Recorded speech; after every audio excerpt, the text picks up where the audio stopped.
नमस्कार, मैं हूं खान। दिन भर की खबरों में सबसे पहले डालते हैं नजर आज के मुख्य समाचारों पर। न्यायालय के आदेश पर स्पिनिंग मिल की मशीनरी कुर्क, कर्मचारी का लाख रुपए का भुगतान न होने से जुड़ा है मामला। सीबीईओ कार्यालय के भवन पर गिरा भारी भरकम पेड़, अचानक हुए तेज धमाके से घबराए कार्मिक दौड़े बाहर। डल्लेवाल के समर्थन में 10 किसानों ने रखा सांकेतिक उपवास। कलेक्ट्रेट के समक्ष धरने पर बैठे किसान, विधायक भी हुए शामिल।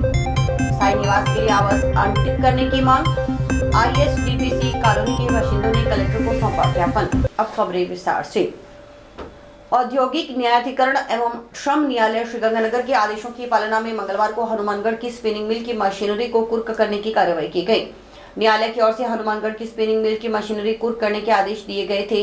गार्ड रणजीत सिंह शेखावत के मामले में 3,33,283 रुपए बकाया होने के कारण न्यायालय की ओर से यह आदेश दिया गया। ये कार्रवाई जिला न्यायालय हनुमानगढ़ के सहायक नाजिर प्रोसेसर सुधीर धारीज के नेतृत्व में की गई। रणजीत सिंह शेखावत निवासी हनुमानगढ़ ने बताया कि 1986 में उसकी नियुक्ति हनुमानगढ़ स्पिनिंग मिल में ऑपरेटर के पद पर हुई थी। 1992 में उसे पदोन्नत कर गार्ड बना दिया गया। 2 साल बाद यानी 1994 में जानबूझकर उसकी सेवा समाप्त कर दी गई। इस पर उसने नौकरी देने के लिए लेबर कोर्ट व हाई कोर्ट का दरवाजा खटखटाया। कोर्ट ने 2018 में नौकरी देने के आदेश दिए। कोर्ट के आदेशों की पालना में 4 साल बाद स्पिनिंग मिल में नौकरी दी गई। 6 माह के पश्चात उसका समायोजन अलवर नगर परिषद में कर दिया गया, लेकिन अब तक उसे 2,30,000 रुपए का ही भुगतान किया गया। इस पर कोर्ट ने शेष 3,33,283 रुपए के भुगतान करने का आदेश दिया।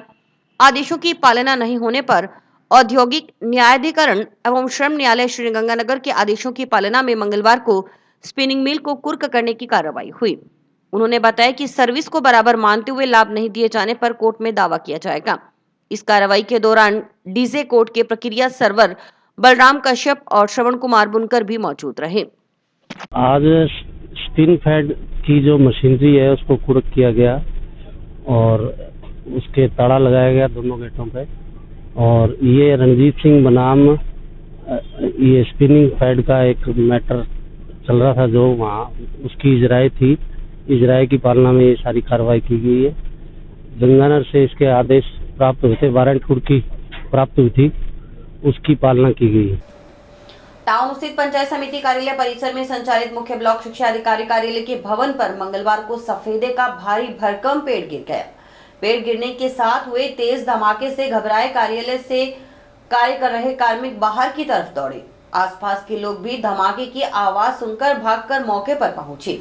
गनीमत रही कि जान की हानि नहीं हुई। हालांकि पेड़ गिरने से सीबीईओ कार्यालय के भवन की छत और दीवारों को जरूर नुकसान पहुंचा। सूचना मिलने पर शिक्षा विभाग के अधिकारी मौके पर पहुंचे। पास स्थित उप निवेशन विभाग के कार्यालय में चल रहे पेड़ काटने के कार्य के दौरान यह घटनाक्रम हुआ। अतिरिक्त जिला शिक्षा अधिकारी रोहिताश कड़वासरा ने बताया कि टाउन स्थित पंचायत समिति कार्यालय परिसर में मुख्य ब्लॉक शिक्षा अधिकारी कार्यालय संचालित है। इसके पड़ोस में उप निवेशन विभाग का कार्यालय है। इसमें कुछ पेड़ खड़े थे। ठेकेदार की ओर से मंगलवार को बिना सूचना के इन पेड़ों को कटवाया जा रहा था। अचानक सफेदे का एक पेड़ मुख्य ब्लॉक शिक्षा अधिकारी कार्यालय के भवन पर गिर गया। उस समय 8 से 10 कर्मचारी भवन में मौजूद थे।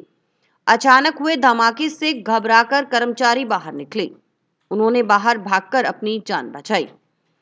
पंचायत समिति कार्यालय प्रांगण में धरने पर बैठे ग्राम विकास अधिकारी भी धमाके की आवाज सुनते ही वहां से भाग गए।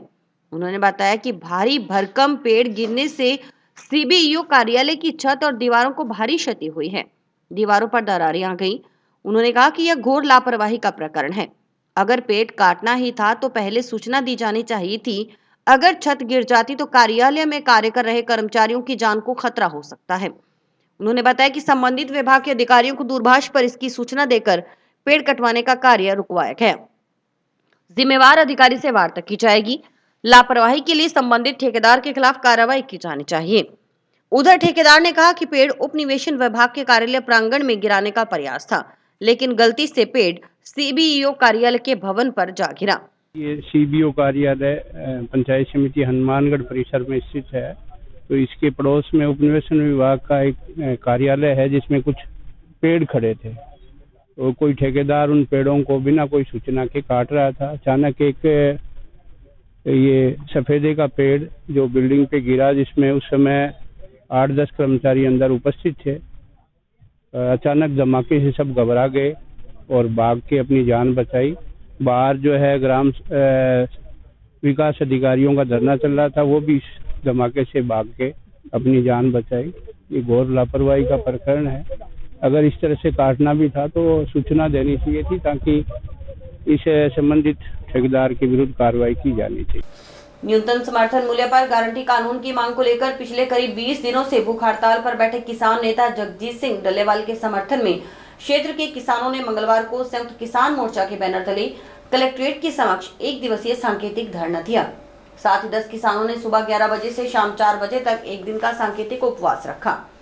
विधायक गणेश बंसल ने भी किसानों की मांग को जायज ठहराया और स्वयं भी कुछ देर के लिए धरने पर बैठे।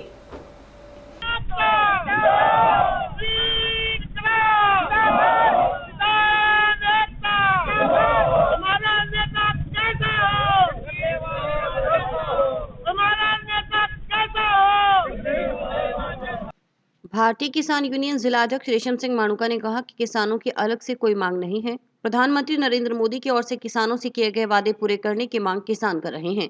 किसान अपनी मांग को लेकर करीब 13 माह तक दिल्ली के बॉर्डरों पर डटा रहा। इस मांग को लेकर फरवरी माह से किसान लगातार खनौरी और शंभू बॉर्डर पर बैठा हुआ है। किसान नेता जगजीत सिंह डल्लेवाल पिछले कई दिनों से आमरण अनशन कर रहे हैं। उनकी तबीयत दिनों दिन बिगड़ रही है। उन्होंने कहा कि प्रधानमंत्री नरेंद्र मोदी ने स्वयं वादा किया था कि हमारी सरकार आएगी तो हम एमएसपी पर गारंटी कानून बनाएंगे। पहली बैठक में किसानों का कर्जा माफ किया जाएगा, लेकिन अभी तक सरकार ने अपना वादा पूरा नहीं किया। जबकि कॉरपोरेट घरानों का कर्जा माफ किया जा रहा है, उसके माध्यम से मिलने वाले चंदे से बड़ा भ्रष्टाचार हो रहा है। उन्होंने कहा कि एमएसपी पर गारंटी कानून बनाने व किसानों का कर्जा माफ करने की मांगों को लेकर किसानों की ओर से सांकेतिक धरना कलेक्ट्रेट के समक्ष दिया गया है। 10 किसान उपवास पर बैठे हैं। वर्तमान केंद्र सरकार की ओर से किए गए वादों को निभाने की मांग किसान कर रहा है। धरने पर बैठे विधायक गणेश बंसल ने किसानों की मांग को जायज ठहराते हुए कहा कि किसान की प्रत्येक उपज की एमएसपी पर खरीद की गारंटी होनी चाहिए, ताकि किसान अपने आप को सुरक्षित महसूस कर सके, क्योंकि किसान ही एक ऐसा व्यक्ति है जो पहले स्वयं खर्च कर धरती माता की कोख से इस उम्मीद के साथ फसल बोता है कि इससे पैदा होने वाली कृषि जिन्स का अच्छा पैसा मिलेगा और उसे लाभ प्राप्त होगा। बंसल ने कहा कि वे किसानों के साथ हैं। सरकार से गारंटी होनी चाहिए जो एमएसपी, ताकि ये हर व्यक्ति किसान अपने आप को सुरक्षित महसूस हो सके, क्योंकि एक किसान ही ऐसा व्यक्ति है जो पहले अपने जेब से पैसा खर्च करके धरती माँ की कोख में इस उम्मीद के साथ फसल बोता है कि उसे प्राप्त होने वाली जिन्स का अच्छा पैसा मिलेगा और उसे लाभ प्राप्त होगा। मैं इन किसानों के साथ हूँ और इन किसानों की मांग में राज्य सरकार द्वारा जाकर इनकी एमएसपी मांग को मंजूर कराने का पूरा प्रयास करूंगा। ऐसा है, किसानों की अलग से कोई मांग नहीं है।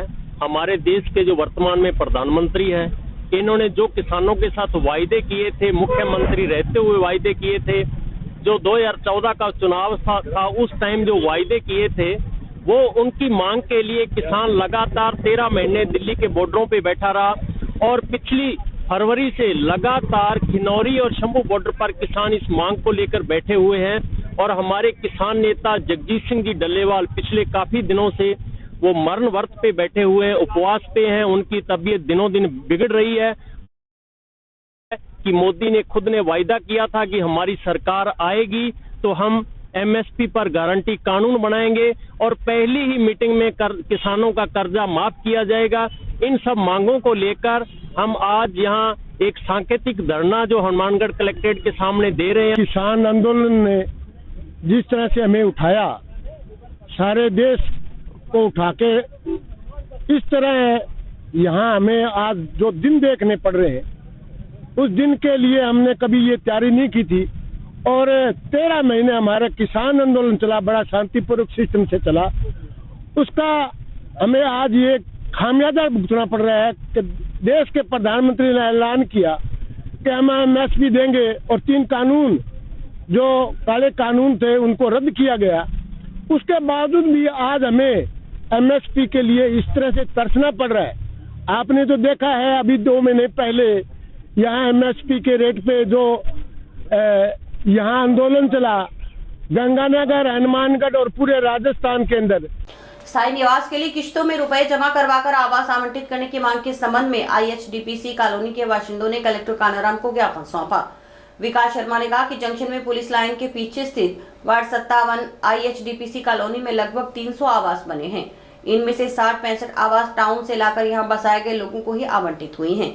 IHDPC कॉलोनी में अभी भी 225 के लगभग आवास आवंटित नहीं हुए हैं।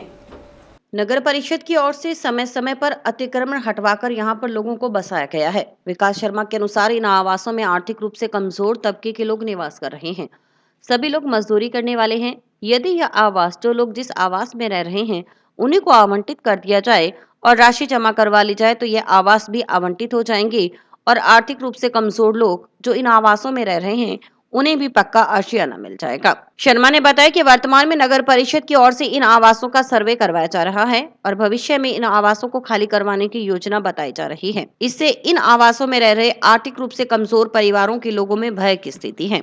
उन्होंने मांग की कि यह आवास इनमें रह रहे लोगों से उचित किश्तों में रुपए जमा करवाकर इन्हीं को आवंटित कर दिए जाएं ताकि इन लोगों को भी रहने का ठिकाना मिल जाए। जिला कलेक्टर से मिलने के बाद कॉलोनी वासी विधायक गणेशराज बंसल से भी मिले और उनके समक्ष अपनी पीड़ा व्यक्त की। विधायक ने भी आश्वस्त किया कि किसी के आशियानों को उजाड़ा नहीं जाएगा, जल्द ही इस समस्या का समाधान निकाला जाएगा। Ward number 57 IHDPC colony police line के पीछे जो क्वार्टर बने हुए हैं वहाँ से लोग हमारे सब गरीब जनता साथ में आई है और आज इसलिए कलेक्टर साहब को ज्ञापन दिया गया है। 2009 से विस्थापित किया गया था और आज 14-15 साल से ऊपर हो चुके हैं। भी इन लोगों को कोई भी सुविधा नहीं प्रदान की गई है। सबसे बड़ी बात यह है भी इन लोगों को आवास के नाम पर बिठा दिया गया और इनको ना ही तो पट्टे की कोई रसीद दी गई, ना पट्टों का बेचारों का इनका सर्वे करवाया गया आज तक। और यहाँ तक कि जो प्रधानमंत्री आवास योजना की कोई स्कीम चल रही है नरेंद्र मोदी जी PM साहब की, भी कम से कम मोदी जी की जो स्कीम आवास योजना की इन गरीबों को कोई एक मकान बनाने की जगह मतलब उसी के अंदर ये अपना मकान बना लें 1.5-2 लाख में काफ़ी कुछ बन जाता है। लेकिन अब इनको सर्वे के नाम पर डराया जा रहा है। 2009 में यानी कि सरकार जोर से तोड़ के इन्होंने यहाँ पुलिस लाइन के बैक साइड में बैठाया गया मेरे को वार्ड नंबर 57 में जो कि अब है। तो सर उस टाइम से आज तक इन्होंने कोई ना तो कोई बार बार आके और इन्होंने बोरिया बिस्तर निकाल के बाहर फेंक देते हैं गरीबों को। एक एक ईंट जोड़ के गरीब कैसे गुजारा कर रहे हैं जो कि उनके गरीब का ही हाल जानता है। और प्रशासन को और नगर पालिका को क्या लगते हैं जो बस पटके और बाहर फेंक दिए। बार बार ये कहानी है। इनको जो जहाँ पे जो बैठा हुआ है वहाँ पे उनको बैठे रहने देना चाहिए। अब सरकार तो ऐसे कर रही है, सरकार कह रही है बसाओ और इन्होंने उजाड़ने पे ही लगा हुआ है। पीलीबंगा पंचायत समिति की ग्राम पंचायत गोलूवाला निवादान के ग्राम विकास अधिकारी मुकेश शर्मा की सेवा समाप्ति के आदेश वापस लेने की मांग को लेकर ग्राम विकास अधिकारियों का बेमियादी धरना मंगलवार को दूसरे दिन भी जारी रहा। ग्राम विकास अधिकारी संघ उप शाखा के बैनर तले धरने पर बैठे ग्राम विकास अधिकारियों ने राज्य सरकार की सभी योजनाओं का बहिष्कार कर नारेबाजी की। ग्राम विकास अधिकारियों ने मंगलवार को दादिया में हुए प्रधानमंत्री के जन संवाद कार्यक्रम का भी बहिष्कार किया। मुकेश शर्मा के आदेश को वापस लो, वापस लो, वापस लो। मुकेश शर्मा के आदेश को वापस लो, वापस लो, वापस लो। हमारे साथी जिंदाबाद, जिंदाबाद, जिंदाबाद। इनकलाब जिंदाबाद, जिंदाबाद, जिंदाबाद। जिला ग्राम विकास अधिकारी संघ के आह्वान पर आज हमारा हड़ताल का धरने का दूसरा दिन है जो पंचायत समिति में हमने दिया हुआ है। ये जो हमारे साथी हैं मुकेश शर्मा ग्राम विकास अधिकारी, उनको CO के द्वारा टर्मिनेट किया गया है। उसका विरोध प्रदर्शन हम सभी साथी यहाँ और पूरे हनुमानगढ़ जिले में कर रहे हैं। इसके अलावा जो आज PM संवाद का जो दादिया में प्रोग्राम होना था उसका हमारे जिले से हनुमानगढ़ से पूरा बहिष्कार किया हुआ है। उनको बर्खास्त कर दिया है। तो इतनी बड़ी जो सजा उनको दी गई है उसके विरोध में हमारे जो साथी हैं वो आंदोलनरत हैं और इसी क्रम में अनिश्चितकालीन जो धरना है वो पंचायत समिति के इस प्रांगण में चालू कर दिया गया है। और जिला स्तर और प्रदेश स्तर से हमें इस संबंध में जो निर्देश मिले हुए हैं उसी की पालना हम कर रहे हैं। और CO साहब द्वारा जो अन्यायपूर्ण आदेश निकाला गया है उसकी जब तक वापसी नहीं की जाती है तब तक ये धरना जो है अनिश्चितकालीन चालू रहेगा। जिला शिक्षा अधिकारी मुख्यालय माध्यमिक हनुमानगढ़ कार्यालय की ओर से राजस्थान संपर्क पोर्टल के माध्यम से प्राप्त हुई शिकायत की जांच के लिए जांच अधिकारी की नियुक्ति की गई है। शिकायत की जांच के लिए डीईओ हंसराज जाजेवाला की ओर से टाउन के राजकीय उच्च माध्यमिक विद्यालय के प्रधानाचार्य को जांच अधिकारी नियुक्त किया गया है। एसएफआई तहसील कमेटी कार्यकर्ताओं ने मंगलवार को जिला कलेक्ट्रेट पर प्रदर्शन कर जिले की सभी प्राइवेट कोचिंग संस्थानों को नियमानुसार संचालित करने और सुरक्षा मानकों को सुनिश्चित करने की मांग की है। प्रदर्शन में छात्रों और एसएफआई कार्यकर्ताओं ने हिस्सा लिया और नारेबाजी कर अपनी मांगों को बुलंद किया। प्रदर्शन के बाद इस मांग के संबंध में कलेक्टर कानाराम को ज्ञापन सौंपा गया। होश में आओ, होश में आओ। जनता की बात सुननी पड़ेगी, सुननी पड़ेगी, सुननी पड़ेगी। रोक लगाओ, रोक लगाओ। जयपुर दिल्ली नहीं चलेगा, नहीं चलेगा, नहीं चलेगा। विद्यार्थियों पर अत्याचार करने वाली सरकारें होश में आओ, होश में आओ, होश में आओ।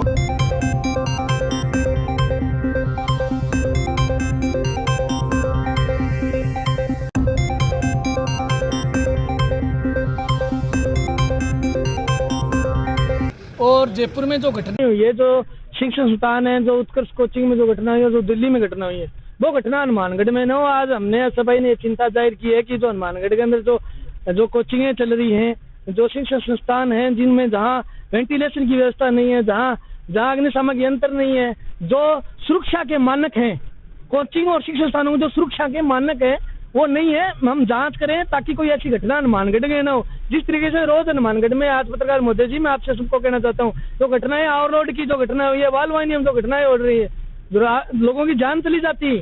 इसलिए हम प्रशासन को आगाह करने के लिए आए कि वो घटनाएं हमारे ना हो। अगर ऐसी घटना होती है तो हम सारे लोग एकजुट होकर के इसके खिलाफ मोर्चा खोलेंगे। आगे करके जांच करो ना उनकी।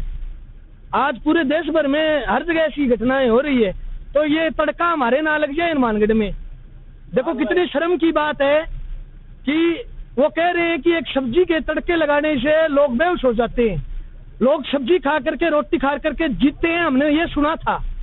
लोगों में सांसें आती खाना खाने से, परंतु यहाँ हमने पहली बार सुना है इस राज्य के अंदर कि तड़के से बहस हो गई। इसलिए हमारे हनुमानगढ़ में ऐसा कुछ तड़का ना आ जाए, इसलिए हमने कलेक्टर महोदय को कहा है। समाचार अभी और भी देखते रहिए स्काई चैनल।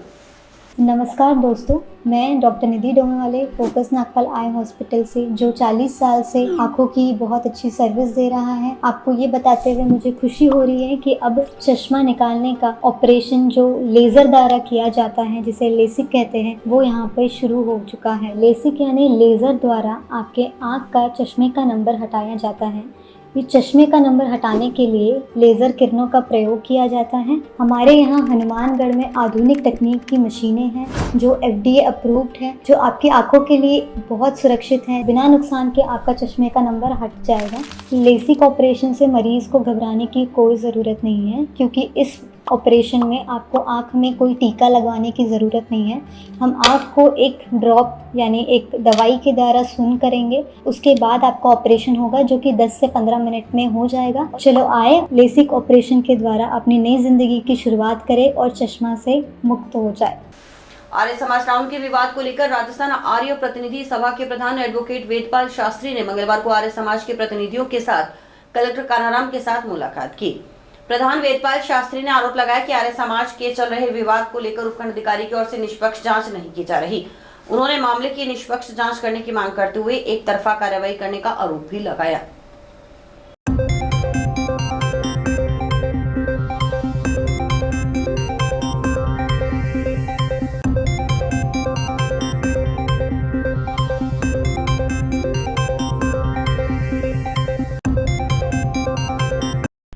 मैं उपखंड अधिकारी महोदय से मिलने आया था। क्यों हमें सूचनाएं मिल रही हैं कि एसडीएम साहब निष्पक्ष नहीं है, वो खुद इस मामले में पार्टी बढ़ने का प्रयास कर रहे हैं। मैंने फोन पर मुझसे निवेदन किया था इस विषय को आप गंभीरता से लीजिए और आप अपने अंतरात्मा के आधार पर काम कीजिए, किसी के दबाव में काम नहीं करें। एसडीएम साहब वाइट देते हैं कि मैंने दोनों पक्षों को पाबंद करने के नोटिस जारी किए हैं, जबकि एक पक्ष को किया। वो सरासर झूठ बोल रहे हैं। दूसरी बात, जिस पार्टी को नोटिस दिए उनको रविवार को बुलाया गया, ठीक है, प्रशासन रविवार को बुला सकता है, पर खुद तो आते न्यायालय नहीं खोला, सारे दिन बैठे रहे। तो एसडीएम साहब का व्यवहार जो है वो पार्टी बने हुए हो, जो कि उनको नहीं करना चाहिए। और मैं तो आज उनसे मिलने आया था और अब भगवान से प्रार्थना करता हूँ उनको सद्बुद्धि दे, इस मामले को निष्पक्ष होकर। ये समाज हनुमानगढ़ टाउन के विवाद को लेकर के राजस्थान आर्य प्रतिनिधि सभा के जो प्रधान हैं एडवोकेट वेदपाल जी शास्त्री, आज वो यहाँ खुद उपस्थित हुए हैं और उनका आने का जो उद्देश्य था वो ये था कि भाई हनुमानगढ़ प्रशासन के द्वारा जो है ना वो निष्पक्ष जांच नहीं की जा रही है, तर्कसंगत न्याय नहीं है, एक तरफा कार्रवाई के चलते हुए, क्योंकि वो पेशेवर वकील हैं और उन्हें कानून का बखूबी ज्ञान है, तो वो सिर्फ इसी चीज को लेकर के आए हैं कि आर्य समाज की जो वर्तमान का जो विवाद है उस विवाद के संदर्भ में कुछ भी कहने को नहीं है। अगर हाईकोर्ट का आदेश है 12 फरवरी 2024 का जो हाईकोर्ट का आदेश है उसमें स्पष्ट लिखा हुआ है कि वेदपाल जी शास्त्री के नियंत्रण वाली जो कार्यकारिणी है वो वैध है और जीवर्धन शास्त्री की जो कार्यकारिणी है 5/12/2024 का जो है उसके खिलाफ स्पष्ट लिखा हुआ है कि हर जगह जो है जितने भी कारोबार हुए हैं, यानी लेन देन का मामला, चाहे बैंक का खाता है या कोई सरकार को आदेश है या नगर परिषद से भूमि आवंटन का मामला है, हर जगह आर्य समाज है। कहीं भी आर्य समाज मंदिर ट्रस्ट नहीं है। यह आर्य समाज मंदिर ट्रस्ट के नाम से एक फर्जी खेल खेला जा रहा है और उसका सीधा सा उद्देश्य है कि आर्य समाज की जमीन को हड़पना और उसको कौड़ियों का भाव बेचना। नोहर क्षेत्र में लगातार बढ़ रही चोरी की वारदातों के विरुद्ध मंगलवार को पंचायत समिति प्रधान सोहंडील के नेतृत्व में अनेकों ग्राम पंचायतों के सरपंच व पंचों ने नोहर अतिरिक्त पुलिस अधीक्षक कार्यालय के समक्ष धरना प्रदर्शन किया। इस दौरान प्रधान सोहंडील ने कहा कि क्षेत्र में खेतों से कुओं की मोटर चोरी, पाइप चोरी, तार चोरी व सोलर प्लेटें चोरी होने की वारदातें बढ़ रही है। यही आलम है कि अब खेतों से चारा भी चोरी होने लगा है। उन्होंने बताया कि किसानों द्वारा पुलिस को चोरों की पहचान बताने के बावजूद भी पुलिस कार्रवाई नहीं कर रही।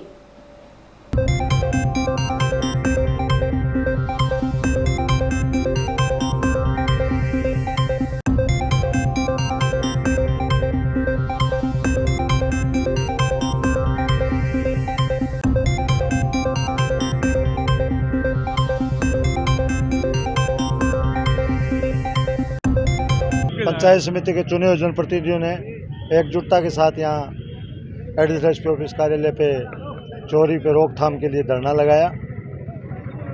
तमाम साथी 47 के 47 सरपंच और पंचायत समिति सदस्य यहाँ पहुँचे। इसके लिए मैं इनका धन्यवाद करता हूँ कि इन्होंने अपने क्षेत्र के किसानों की समस्याओं के प्रति संज्ञान लिया। और एएसपी मैडम से अभी हमारी वार्ता हुई है, उन्होंने हमें आश्वस्त किया है कि जो मुख्य चोरी का जो पिकअप थी उसको हमने रिकवर कर लिया है और जो 8-9 लोग संदिग्ध हैं उनको हम जल्द से जल्द गिरफ्तार करेंगे और चोरियों पे अंकुश लगाने का काम करेंगे। हमने मैडम से कहा है कि अगर आगामी 7 दिनों में प्रभावी कार्रवाई प्रतिनिधियों को नज़र नहीं आती है तो हम चरणबद्ध तरीके से तमाम थानों पे एक दिन का धरना देंगे और उसके बाद जनता को साथ लेके अतिरिक्त पुलिस कार्यालय अधीक्षक के कार्यालय पे हम पड़ाव डालेंगे, क्योंकि क्षेत्र के किसान के खेत में अगर पशु का चारा चोरी होने लग जाए तो फिर किसान के पास कुछ बचता नहीं है। फिफाना थाने के अंतर्गत तो जो चारा चोरी हुआ था उसको लेकर इन लोगों ने धरना दे रखा था और उन्होंने 3 दिन का समय दिया था। उसमें जो पिकअप चोरी में प्रयुक्त की गई थी उसे बरामद कर लिया गया, पिकअप को ले लिया और जो इसका मुलजिम है उसे गिरफ्तार शीघ्र कर लिया जाएगा। आजकल में वो भी गिरफ्तार कर लिया जाएगा उसे, तो उसके बिल्कुल प्रयास कर रहे हैं। उसका टीम गठन कर दिया गया है इसके लिए और टीम गठन करके बाकी चोरियां भी खोली जाएगी जो इलाके में चोरियां हुई है। तो हमने इन्हें बिल्कुल आश्वस्त किया है कि विद इन वीक हम लोग इसको चोरियां जो आपके यहाँ इलाके में हुई है तो हम इनको पकड़ लेंगे जो मुलजिम है। राजस्थान पेंशनर समाज की ओर से मंगलवार को कलेक्ट्रेट परिसर स्थित पेंशनर हॉल में पेंशनर्स दिवस मनाया गया। कार्यक्रम की शुरुआत जिलाध्यक्ष RL कक्कड़ ने पेंशनर्स को पेंशनर दिवस मनाने के महत्व की जानकारी देते हुए बताया कि रक्षा मंत्रालय के तत्कालीन वित्त अधिकारी DS नकारा साल 1972 में रिटायर हुए थे। उन्हें दूसरे पेंशनरों की तरह अपनी पेंशन प्राप्त करने में कई समस्याओं का सामना करना पड़ा, इसलिए उन्होंने सुप्रीम कोर्ट में एक याचिका दायर की थी। आखिरकार 17 दिसंबर 1982 के दिन सुप्रीम कोर्ट ने पेंशनरों के पक्ष में फैसला सुनाया। उन्होंने बताया कि समाज की ओर से हनुमानगढ़ में 1994 से पेंशनर दिवस मनाया जाता है।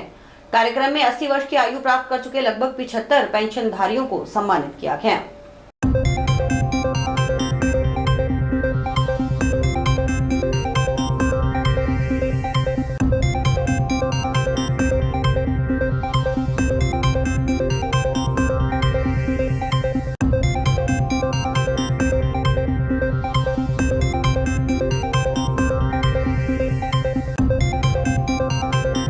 आज 17 दिसंबर को जो है हम हर वर्ष पेंशन डे मनाते हैं और पेंशन डे मनाने की बात जहाँ चली 1982 में, जब डीएस नकारा एक कर्मचारी थे दिल्ली सेक्रेटरीट में, उन्होंने एक रिट लगाई। उस रिट में ये फैसला हुआ कि पेंशन जो है ये एक बहुमूल्य अधिकार है पेंशनर का, ये कोई सरकार की ओर से खरायत नहीं है। तो इसलिए पेंशनर के ऊपर जो है ना सरकार की जो गिद्ध दृष्टि रहती है उसको रोकने के लिए वो फैसला आया और सुप्रीम कोर्ट ने इसको पेंशनर को ये मौलिक अधिकार माना कि वो हर पेंशन के लिए हकदार हैं, तो उसको मनाते हैं। इससे हम जो है ना हनुमानगढ़ में वर्ष 1994 से हमने ये एक परंपरा बनाई हुई है कि 17 दिसंबर को फैसला आया था, चूंकि वो और 17 दिसंबर वाला दिन जो है राष्ट्रीय दिवस के रूप में मनाया जाता है पेंशनर के लिए, और उस दिन उनको 80 वर्ष के आदमियों को हम सम्मानित करते हैं। तो आज वो 80 वर्ष के जो आयु प्राप्त कर चुके पेंशनर उनको सम्मानित किया जा रहा है। हमारे पास जो लिस्ट बनी थी वो कोई 70-75 आदमियों की बनी थी। अभी जो है ना वो कुछ पेंशनर तो सम्मानित हो करनी चाहिए और बाकी के शेष अभी चल रहे हैं, ये प्रक्रिया भी चलेगी। दूसरा जो है ना सरकार की दृष्टि जो है रहती है ना हमारे को तंग करने की, वो ये रहती है कि जो RGSH स्कीम है जिसके तहत बेनिफिट मिलना है हमारे गवाहियों का, उसमें तरह तरह के ऑर्डर्स आते रहते हैं और जो पेंशनर में वो एक भ्रांति पैदा। आज हम जो है पेंशनर समाज का जो ये कार्यक्रम था उसमें आए थे SBI की तरफ से, और यहाँ पर हमने जो है पेंशनर्स को साइबर क्राइम्स से बचाव के बारे में उपाय है वो थोड़े बताए थे, जैसे कि कोई भी तरह की अननोन कॉल आती है उसको अटेंड नहीं करे। व्हाट्सएप पे किसी भी प्रकार का फोन आता है, कोई वीडियो कॉल आती है जिसका नंबर सेव नहीं है उसे अटेंड नहीं करे। यदि आपके पास साथ कोई भी तरह की धोखाधड़ी हो जाती है, आपका फंड निकल गया है, तो आप तुरंत साइबर क्राइम जो है 1930 नंबर पे या वेबसाइट पे जाकर के उसकी शिकायत तुरंत दर्ज कराएं ताकि आपके फंड को समय रहते रोका जा सके। इसके अलावा बैंक में भी सूचित करें ताकि बैंक भी अपनी तरफ से कोई कार्रवाई है वो कर सके।